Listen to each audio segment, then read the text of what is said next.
ใกล้บ่ได้แถวนะกลางคืนนึงเธอกับกูไปติดใจไผน่ะอันนั้นแล้วผีนะโอ้เธอก็เฮ็ดเป็นโตใช่ยางงกคือคนนี่แหละสิเลิกกับห้องแล้วเนาะตีเจ็บเนาะอืมเป็นเพศได้อยู่หันอยู่เขาสร้างกับลูกสาวเขาก็นอนน่ะเป็นที่เพศเป็นเพศได้ห้องนึงเธอกับกลางคืนมาวิญญาณเราบ่ทันไปเกิดเนาะยังไงเขาจะมานอนแล้วมานอนเอิ้นเขาไปแล้วมานอนอยู่เฮือนแฮมทางพี่ใครก็เห็นจะแช่กลางคืนมาเธอก็กวาดเฮือนกวาดยังใช่เธอก็ห้องใช่เธอก็ห้องเจ็บห้องไปยังละอืเพศมได้เด่นอย่าลืมกดติดตามเพื่อเป็นกำลังใจให้ผมด้วยนะครับทุกคนขอบคุณมากๆครับพี่น้องเปิดภาพขึ้นมานี่มาเยี่ยมสร้างปื้อแวะเวียนมาทางนี้โอ้มาบาทนี้พี่น้องเอ้ยห้านสร้างเพิ่นเปิดห้านขายน้ำมันพร้อมอันนี้ขายเป็นนัวพร้อมบ่เนี่ยกระเทียมพร้อมมดละหรือเท่านั้นละสบายดีเด้อสบายเลยบ่ได้เห็นกันแต่โดนมาบัดนี้เป็นอันนั่นเนาะเป็นอันพ่อค้าเป็นเจ้าของอู่เป็นจังไดคนก็มาแปลงแบบว่าบริการดีอยู่บ่ดีอยู่เป็นนี่กับเขานี่คนมาใช้บริการปกติหลายอยู่เขาได้ใช้จ่ายน้ำมันเนาะโอ้ดีผู้ใหญ่เพิ่นผู้ช่วยเพิ่นเห็นเพิ่นก็ดีใจแล้วมีตีนมีมือย้อนเนาะซื้อได้เงินมากไม่ได้ซื้ออื่นหรอกซื้อข้าวเขียวไว้กินไม่ได้ซื้อหรือบ่ซื้อแล้วซื้อได้จะโลแล้วข้าวเขียวไปโตนนึงแล้วโอ้ซ่อมแปลงรถจนได้เงินมาซื้อข้าวเขียวเลยว้าวเก่งบ่เฮ็ดมามันบ่ได้อืม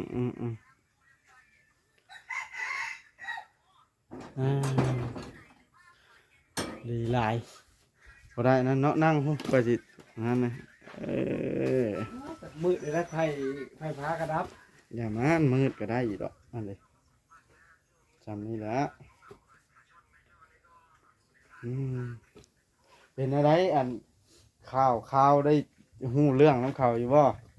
ก็หูอยู่ข่าวสร้างพุทธนี่ได้มันเป็นเรื่องเล่าแบบใดน่ะเล่าให้ข้อยฟังหน่อยว่าข้อยเขาว่าปอนบาสมีเขาว่าปอนบาสมาชงเมย์ปอนบาสตอนเช้าวันศิลป์เด้ตอนเช้าวันศิลป์น่ะลงใช้บาทน้ำกันอยู่บ่ได้ใช่มาชงหมู่ว่ามาชงเมย์แล้วก็สิออกดงออกหน้าเพิ่นว่านี่เขาว่าสิพัง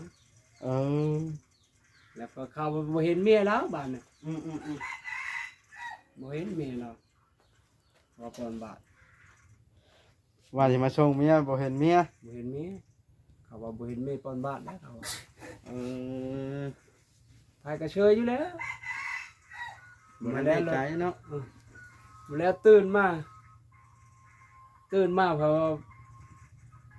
ว่าตายว่ะแจ้งมามือใหม่อะไรก่อนเสียงลงหน่อยจิว่าตายไผตายเอาว่ะแมวค่ำว่ะแม่ช้างพุทธว่ะเอาล่ะเป็นหยังเอาว่ะเล่นรถไปเบิ่งโอ้ยหมดเลยเจ้าแล่นรถไปเบิ่งแล้วรถไปเบิ่งบ่มีไผมีแต่4-5 คนเขาไปเบิ่งเขาว่าบ่ให้เข้าเด้อเขาว่าให้พวกผู้ใหญ่เขามาก่อนมาทางเมืองมาก่อนนะเพราะว่ายังเบิ่งเลือดอยู่เต็มเลยบอนเทินโคล่ะไปก้อนอยู่นุ่มมาแล้วนุ่มเน่าแล้วเนาะข้ามคืนเลยเนาะมดมื้อนึงกับคืนนึงล่ะคืนนึงกับ2 มื้อนะแล้วทางพูดเพิ่นว่านะได้น่ะบ่จักแน่ว่าเพิ่นว่าคนอื่นฆ่าเลยนะเขาฆ่าหยังฆ่าเอาหยังเนาะพาได้ชอได้อยู่หั่นแล้วแล้วก็ฆ่าหยังว่าชายคอแล้วก็หยังแหวนอยู่ในมือก็หยังชายคอค้ำนะบ่เลยหยังหมดพ พาเดี๋ยวเบิ่งอะยังหมดยังครบหมด อ่า แล้วผมพาเดี๋ยวเบิ่งถามเบิ่งว่าเวลาว่าบ่ได้ค้าแล้วว่าคนอื่นใช้เขา ๆเขาสิมาฆ่าเอาหยังอ่ะนะ ค้าเอาหยัง คำก็ยัง ค้าเอาค่ำก็มันบ่เห็นแล้วค่ำอยู่คอ ทองคำก็ยัง ยังหมด ในคอในมือ ยังหมดกับพวกทหารอยู่ขายนะเขามาจดบันทึกจดยังถามว่าบ่จักเขามันว่าบ่ฮับมันว่าคนอื่นพวกเขา บ่ครับหลายๆทั้งสิ้น นะ แต่ว่าบ่ได้มีหยังแปลกบ่ซะ มีเขาเบิ่งในแชวเขาว่าเบิ่งชงแล้วนู้ว่ะเอาก็เว้าให้เบิ่งชงแล้วนู้เลิศทั้งหมดเลยชงว่ะอยู่เต็มทางนี้เดี๋ยวเลิศทั้งหมด อืม มีการเล่าให้ทหารก็ตามเลยไปชายก็บ่ให้ไปนะ ทางพูดนะเขากักตัวไว้แต่มื้อนั้นเลย โตเลยเพิ่นยืมรถเข้าไปเขาว่าอย่าให้เอาไปแม่รถว่ะหมอนั้นไปเขาจับเจ้าได้ว่ะพาได้บ่จะแช่วล่ะยืมรถว่าไปชื่อเราคอยระบ่เชียวคอยเด้ทหารเด้ไปแม่เชียวมันเทิมโตนไปได้ว่ะเขาก็ปรับรถเขาก็ฮีดเลยได้นำทหารรถ2คันนำหลังบ้านมากกว่าเบยเรายังมาหาทางนี้ไป อืม แต่เขามาสืบโจรในรายการรถตำรวจมา2คันเป็น2 ชาวชั่วโมงสืบโจรบ่เขาบ่ สิเชิญทางพูดนะ แล้วว่าคนอื่นอยู่ แล้วว่าสิฮู้บ่ซะเฮ็ดได้เราจังหับอ่ะ มาสุดท้ายมาลูกวีโก้คันที่4มาไว้ถามเลยนะมาจอดจึกเนาะใส่ลิฟต์เขารถเลยไปเลย เอาไปบ้านเดียวเลยคันที่4อะพอดีไปฮอดนาวโคสารภาพ เพิ่นเว้านะ เราเองค่ะหมู่ว่าจะแช่วล่ะ ไปทิมเนี่ยเขาโทรมาเลยได้ปะให้โทรอันนี้ถามเขาแล้วโทรทางตำรวจแล้วว่าครับสภาพแล้วว่ะ เออ เราค่าเองแล้วว่ะ สาเหตุจังค่าเรื่องหยังบาดนะ จ้าโมโหเขาเอาไปแล้วก็ทุกข้อก็เขาว่าตำรวจบอกให้ว่าไปแม่เข้าไปเบิ้งแม่พายเบิ้งว่ะทุกข้อก็ลูมเข้าไปเลยเหรอ ไปเบิ่งหยังอะนะ เบิ้งบอลเบิ้งเมย์แล้วฮะบอลละตายนะ ยังบ่ได้มีไผแม่นศพอยู่ ยังแล้ว เขาจับหมอนั้นไปแล้วเขาก็บอกเลยล่ะเข้าไปเบิ้งไปเมียนแล้วเด้อว่ะพอก็แล้งเข้าไปเบิ้งแล้วโอ้นางเบิ้งไหน อืม นางเบิ้งแต่นี่ช้ำกองนี่แหละ ๆ อันนี้ก็มืด3 นิ้วอยู่นู่น ๆหัวนะ หัว หัว บ แต อก ลนี้ก็มืดซากกระเบือกับกระเจชาวเอ็ดหันรถไทย อืม อันนี้ก็พันหัวข้างนี้แตกเมื่อหน้าทางนี่รู้ความมืดสมองจะนอก บ้าแฮงเนาะ อันนี้ก็แท่งมีแท่งสูงก็เบิ้งละเอียด ตีนั่นได้กระดกกระด อ๋ อ อก ตัวเขาว่าพยศโพดโหนี่บ่เป็นเนื้อช้ำโน่นพายนะโหนี่เขาจับเบิ่งอ่ะบีบว่าบีบหมดนางเบิ่งนี่อ๋อตัวสมควรกันว่า มันเขาจนพวกมาเมียนน่ะใครเป็นเที่ยว ไข่ เลือดขบายเต็มแข้งเต็มขาเลือดโจม มันในนั้นมันกระเด้งเนี่ยแบบมันเหนียวๆอะนะ เริ่มเน่าแน่เนาะ กระโตข้นกับมันดำแล้วมันสิเปื่อยล่ะ ยกมันขามคืนเบิดมือเลยเนาะ เห็นฝนตก เห็นมันแดดแน่เข้าบ่ได้หั่นน่ะ อันนี้ฝนตกลิ้นนี่ชื่อ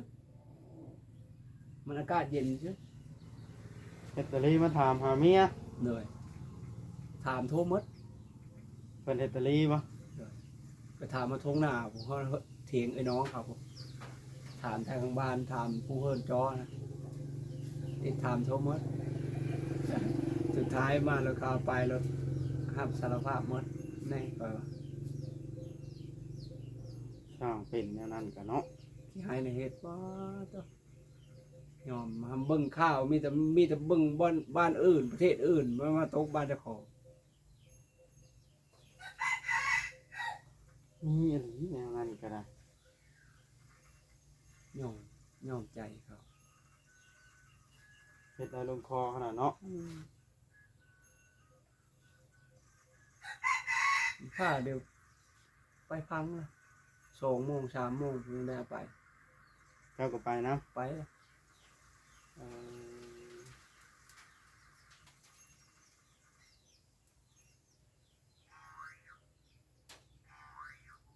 เป็นบ่ได้ยากเนาะ เป็นมดเดียวเออเราห่วงเมียนะ เราห่วงเมียสาเหตุ ห่วงถามไปก็ถามแล้วห่วง ห่วงใช่ไผเราว่านะ เมียไปดินน้ำหมูก็บ่ได้ไป เมียไปเล่นน้ำหมู่ก็บ่ได้ไป บ่ได้ไปมาแล้วก็ตีด้วยละ มาแล้วตีเมีย ตี เห็นเมียแต่งตัวจังว่าเนาะ แต่งตัวก็บ่ได้นะ เมียแต่งตัวสิต้องใช้บาทเด้คนเฮาต้องแต่งตัวได้ต้องใช้บาท แม่แล้ว แล้วตีบาทนะ ตีด้วยแล้วมึงปูอันที่เฮิรนลูกชาวเราอะเฮิรนจอเฮิรนไกลๆบนที่เขากองกีดน่ะแม่นะแม่เพ่นน่ะจนออกมาย่าง เป็นหยังนะ ย่างอันแม่ช่างพุทธนั่นนะ เคยย่างแล้วบ่ โอ้ยย่างเท่าไหรเธอล่ะ ย่างจนผัวตีเห็นไหม เอ้ามันไปบ่ได้เลยลุกบ่ได้แล้วมาย่างแล้วย่างเขา อืม โผตีแล้วโผไปแล้วก็เขามาย่างตีรถตีเท่าใดก็จะรอดตายนะ วันนี้เราย่างบ่ได้บาทนี่เนาะ ย่างบ่ได้แล้วมึงมีคนเห็นเด้ อืม มึงมีคนเห็น พูด มีคนเห็น กั กันแน่พอได้โหดเอาเห็นเท่านั้นแหละก็เห็นกัน ตามที่เจ้าเห็นเนาะ ได้ ฮะแต่ว่าญาติเพิ่นเนาะมันผ่านมาแล้วเนาะ เออ โอ้เป็นได้คู่มือนี่เห็นข่าวท่านหมออยู่ว่าซะ บ่จักเลยนะ บ่ฮู้เลย บ่ ไปทางใดเนาะข้อยบ่ได้แวะจอบเรา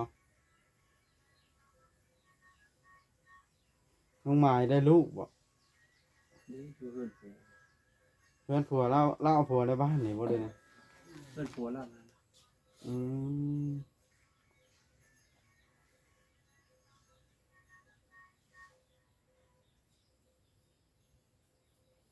พายไปใกล้บ่ได้แถวนะกลางคืนนึงเธอกับกูไปติดใจ ไผน่ะ อันนั้นแล้ว ผีนะโอ้ เธอก็เฮ็ดเป็นโตใช่ยางงกๆคือคนนี่แหละสิเลิกกับห้องแล้วเนาะตีเจ็บเนาะ อืม เป็นเพศได้อยู่หันอยู่เฮินเขาสร้างกับลูกสาวเขาก็นอนน่ะ เป็นที่เพศ เป็นเพศได้ห้องนึงเธอกันกลางคืนมา วิญญาณเราบ่ทันไปเกิดเนาะ ยังไงล่ะเขาจะมานอนแล้วมานอนเฮินเขาไปแล้ว มานอนอยู่เฮือนแทมทางพี่ ใครก็เห็นจะแช่กลางคืนมาเธอก็กวาดเฮินกวาดยังใช่เธอก็ห้องใช่เธอก็ห้องเจ็บห้องไปยังล่ะ อื เพศได้เด่น ม ใครก็บ่ยังนอนได้เฮินเดียว เอาน้องจ้อยน้องไม้ปุ๊บแถวนะ ครบแล้วยาม ก็ฆ่ากันใส่เนาะ นะคนบางคนแบบคนตายไม่แห้งครับ เป็นผีมาอาละวาด โอ้ยลาบริปาบริงอได้แม่คำเมียช่างพุทธนะโอ้ยดีขนาดได้ อืม ไปดินไปโหมึงว่าโหโยโหโยยบริปิดบริเลียวมึงได้นะ ลงมาฆ่ากันเนาะ ค่ะ อึ้งว่าเจ้า ต่างเขาเลย นะ อุกต่างเขาเลยคอยไปก็แช่อุกเขาก็ที่ให้ในเวทเขา ตอนค่อนข้างเจ็ดเนาะ มาจักเลยเขา พี่น้องไอ้คนหูหน้าบ่หูใจให้เจ้าในเฮ็ดเนาะกลางคืนคนแถวนั้นย่านแล้ว ยานแล้วกลางคืน พอแล้วก็เป็นอะไรแม่เจ้าเอาปืนของนี่ไปทางไหน นี่อยู่บน แล้วนอนตูบตัวนั้นบ่ เดี๋ยว เจ้านอนอยู่นี่ นอนนี่ นอนห้านตัวเองเลย เดี๋ยว เป็นอะไรกินข้าวกินน้ำเนี่ยแต่ละมือของมือ บ่มีหยังกิน แต่มีเครื่องมือครบเนาะ เดี๋ยว ก็ได้คนมาแปลงจอดก็มี นี่ จอดได้เนาะ ได้ เออเที่ยงให้เจ้าจอดขายเองวะนะ จอดขายนะครับ เออเฮ็ดเองเลย เอง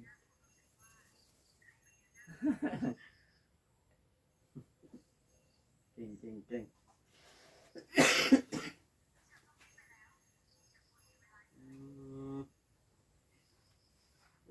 แปลงมันก็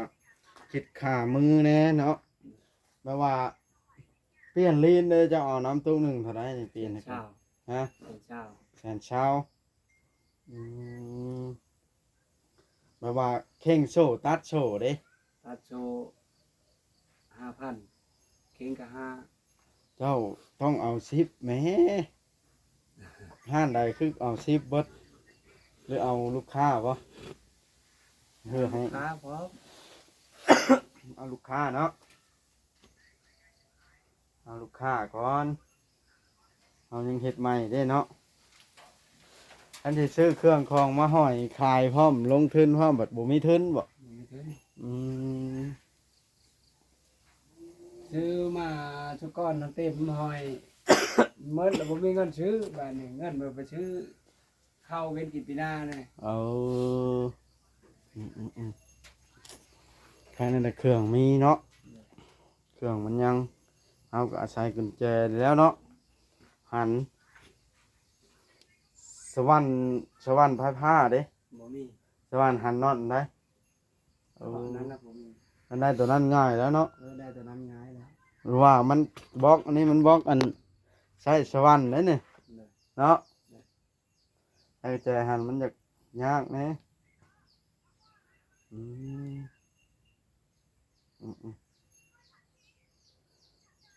ข้อยก็บ่ได้เข้ามาทั้งนี้แต่เฮิงได้เห็นแต่ข้าวก็เลยแวะเข้ามาเบิ่งว่ะ โอ้มาประเด็นสร้างปื้อเปิดห้านพี่น้องเอ้ยนั่นเลยก้อยก็เป็นหวัดเป็นไอจนว่านั่นกูมือนี่ใส่ก็ได้ปิดปากไว้เอาโอเคเด้อขอบใจหลายๆที่เล่าเรื่องราวให้ฟังเอาสบายดีอันเดีทั้งแม่อุ้ยเพิ่นกันไป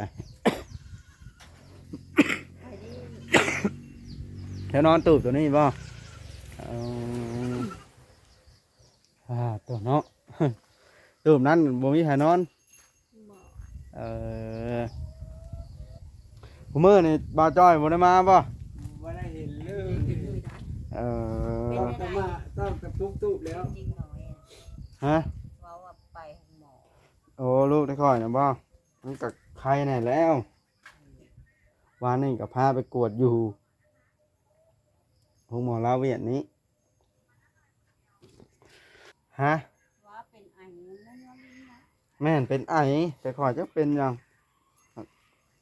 ดันไล่ขนาดยากมันติดต่อได้ไอเนาะเลย บักอันนี้ก็เฮาได้บักอันนี้ก็เป็นบักอันนั้นก็เป็นจนได้เฉล่าเก่าบ่เฉล่ามันได้กันได้ไอแล้วกันได้ เออ ไออาการ จนให้ยังวะ ไออาการเดี่ยวเล็กน้อยเนาะ พ่อก็ให้ไม่เท่าก็ให้ ให้ยังไงนะ เอาบ่ให้ได้มันอึกๆไป อื เฉ ม ล่าก็บ่ยา อ่ะโอเคได้ชนะขอยกลับก่อนบาทเลยขอบใจหลายๆเอาอยู่ดีไม่แห้งสบายดี